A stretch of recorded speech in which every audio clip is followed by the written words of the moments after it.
karon og malpuff guys. Ang malpuff guys, di man ngayon guys, pero lahi lang akong paagi. Tanan nga ingredients sa malpuff guys, ako na lang po siyang mura gigisa gani. Ang purpose ani niya guys, nga ang kanon niya guys, di siya malanta, no? Japanese rice o ang usa pa na nga kanon, yung masri rice diri. Basta kay gibutan nga ang mga ingredients depende basta ang onion gid na siya guys, onion, garlic, tomato, di na mawala no, pamintang dorog. Ay syempre dinagdagan ko rin siya ng powder na garlic, powder na onion. Syempre guys no. Basta ang pangalan sa gagawin ko ngayon is malpuff. Ito yun guys ang ilagay sa ilalim ng cabbage. Ang cabbage naman guys ay nagpakulo ako ng tubig. Nilagyan ko lang siya ng mantika kunti at binutasan kong gitna ng cabbage guys.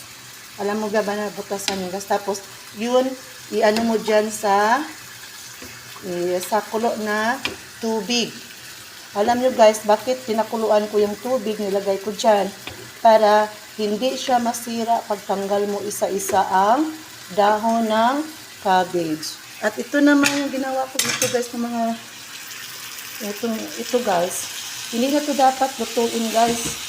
Ginisa ko lang siya guys. Iba itong ano ko ngayon, tikman natin mamaya pagkatapos maluto. Kasi sa totoo lang, ang gisahin nandito is ng mga spices. Pero sinama ko na rin ang kanin. At saka itong dahon guys, ito yung dahon na mince. May, yung tinatawag nila dito na, may parsley. Ay syempre, mayroon din siyang, yung tinatawag nila na kisbara. Okay guys. So, abangan nyo mamaya guys ha. Tanggalin muna natin yung, tanggalin muna natin yung mga lids doon. Ipakita ko sa inyo kung paano tanggalin. Ito guys, ato na siyang magsimula natin tanggalin natin yung, o diba guys? Ganito lang guys ang pagtanggal nga, hindi masira yung dahon ng cabbage. O tingnan nyo guys, yan. Tapos syempre, lagay natin dito ng may silver guys. Yan, lagay nyo dyan guys. Patuloy natin yung tubig. Ayan hindi ka na mahirapan. So mamaya pag medyo ano na siya, medyo bumaba na siya ng gano'n, no? O yan mga dito guys, paano pa naman yan masira na mayroon siyang mantika konti. Pwede baliktarin natin gano'n, hindi ba guys? Pwede mo na siya i-cut mamaya guys, kunin mo yung mga medyo sira-sira. Ay syempre hanapin mo lang yung magandang dahon. Ay syempre naman guys, no? Yon. Yan guys, masarap talaga ito. Nagumawa pala ako ng dito sa Pinas noon. Nagtawanan nga ako ni mamang. Ano daw yung pagkain na yun?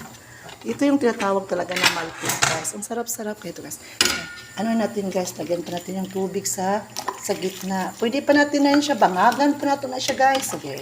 Ayun na magka-problema na kung saksak, sinagol, mga istorya guys. No, kay, magod siya guys. Muna, diha tayo kay makasabot guys kay kani ba mga Bisaya guys no, pati gini ka bright ug mga Pilipino. Mao gini amo ang best na mo nga subject. Kami mga Bisaya amo gyud ang best ang Filipino subject. So mo na guys na mag-istorya mi guys. Halo gina Bisaya ug Tagalog guys. Inana mi kasikat. Thanks for watching guys.